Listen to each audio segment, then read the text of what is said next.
अब ये निश्चित हो गया कि लव कुश के राज्य अभिषेक के पश्चात हम चारों भाई सरयू नदी में जल समाधि ले लेंगे। हनुमान के बिना प्रभु, हनुमान के बिना प्रभु, हनुमान के बिना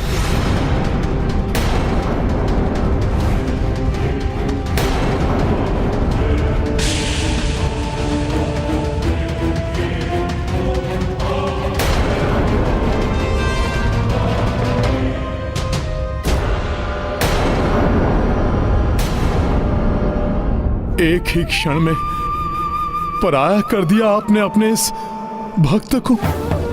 मैंने तो आपको पिता, बंधु, सेवक, सखा सब माना था प्रभु, किंतु आपने विस्मृत कर दिया अपने इस हनुमान को। लंका भेजना था तो मुझे स्मृत किया गया, माता को ढूंढना था तो आपने मुझे कहा, लक्ष्मण भैया के लिए संजीवनी लाने के लिए मुझे ही भेजा गया प्रभु। किंतु अब क्यों पराया हो गया आपका हनुमान?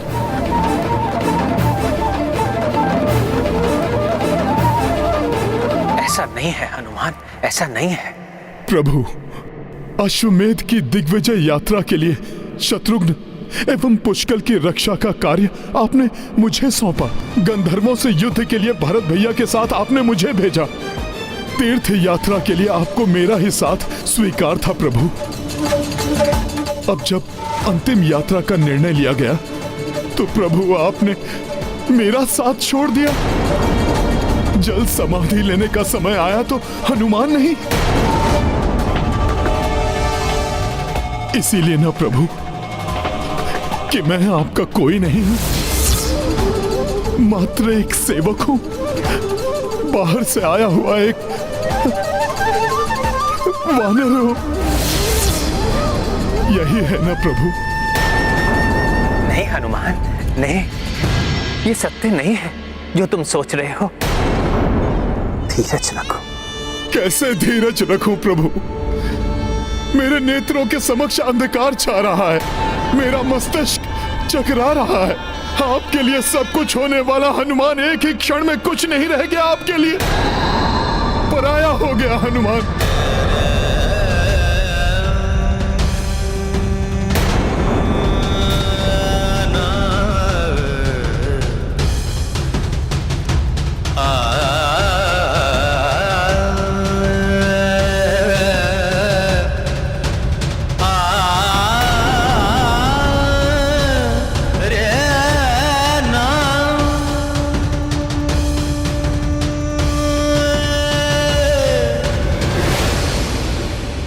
शांत हनुमान, शांत। मैं तुम्हें पराया कैसे कर सकता हूं हनुमान? क्या हृदय स्पंदन को पराया कर सकता है हनुमान? जितना बिछोह का दुख तुम्हें, उतना ही दुख मुझे भी है। जीवन में कभी कभी ऐसे कठिन पल आते हैं जिन्हें स्वीकार करना ही पड़ता है। जो आता है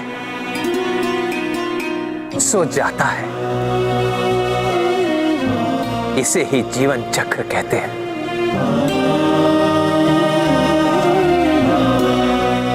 तुम क्या सोचते हो, जब सीता के जाने का समय आया था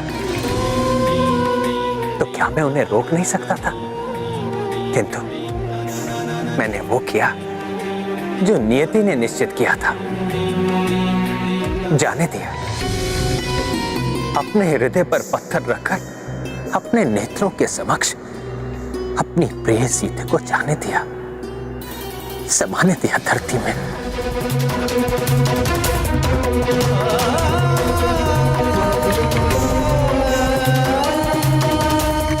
हनुमान, जैसे मैंने बिछोह का विष पीकर सीते को जाने दिया, ऐसे ही तुम मुझे भी जाने दो।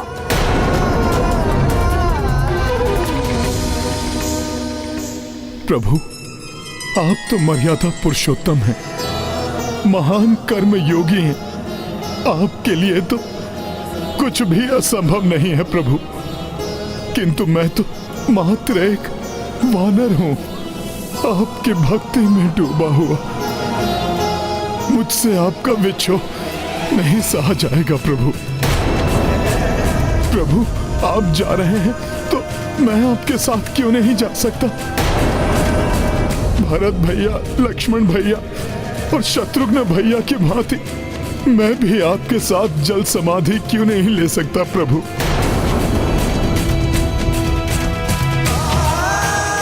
मैं भी आपके साथ ही अपने जीवन का अंत करूंगा प्रभु। नहीं हनुमान, तुम्हें अपने अवतार के शेष उद्देश्य अभी पूर्ण करने हैं। राम राज्य का विस्तार करना है तुम्हें। हर युग में राम नाम के प्रचार प्रसार का दायित्व निभाना है तुम्हें। प्रभु आप क्षमा करें, मेरा कुछ दायित्व है तो फिर आपका भी कुछ दायित्व है। लव कुश के प्रति अल्प आयु में ही उनसे मां का साथ छूट गया और अब वो पिता की छत्र छाया से भी वंचित हो जाएंगे। प्रभु ये कदापि उचित नहीं है। आपके बिना कोई नहीं संभल पाएगा प्रभु, कोई नहीं संभल पाएगा। इसलिए प्रभु मैं आपको जल समाधि नहीं लेने दूंगा।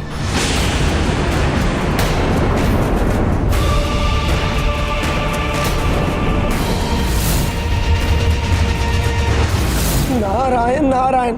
हनुमान तो प्रभु प्रेम की भावना में बहकर अनियंत्रित हो रहे हैं। यदि इन्होंने ठान लिया कि प्रभु श्री राम को कहीं नहीं जाने देंगे तो संसार की कोई भी शक्ति इन्हें रोकने में सक्षम नहीं होगी।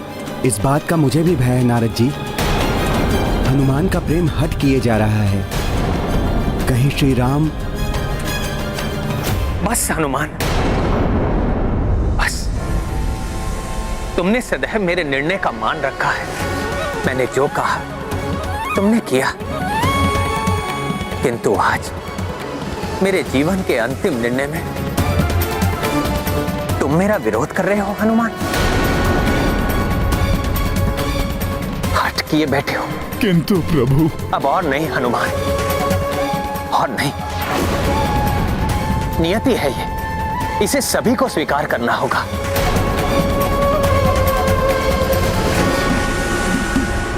लव कुश का राज्य अभिषेक होगा।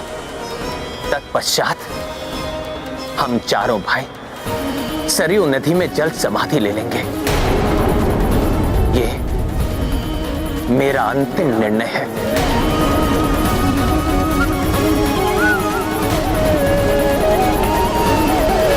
भरत, लक्ष्मण, शत्रुघ्न,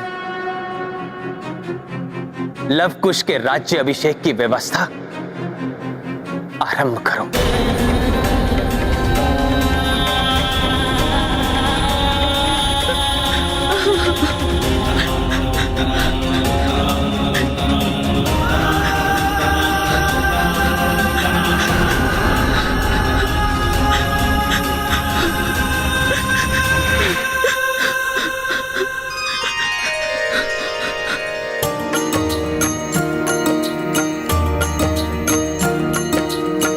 राम कपि न परस्पर समझे, मर्यादा और प्रेम ही उलझे।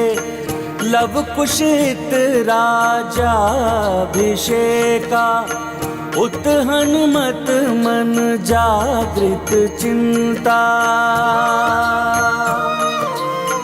नहीं मन लागे कहीं हनुमाना, कर गए दूर कपि प्रस्थाना।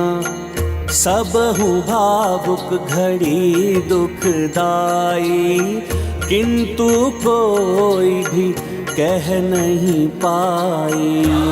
सिया राम जय हनुमान। आशीष लव कुश सब से पाई, ओझल सब से रही कपिराई। लव कुश अवध के अबहु नरेशा, किंतु निरुत्साही श्री कपीशा।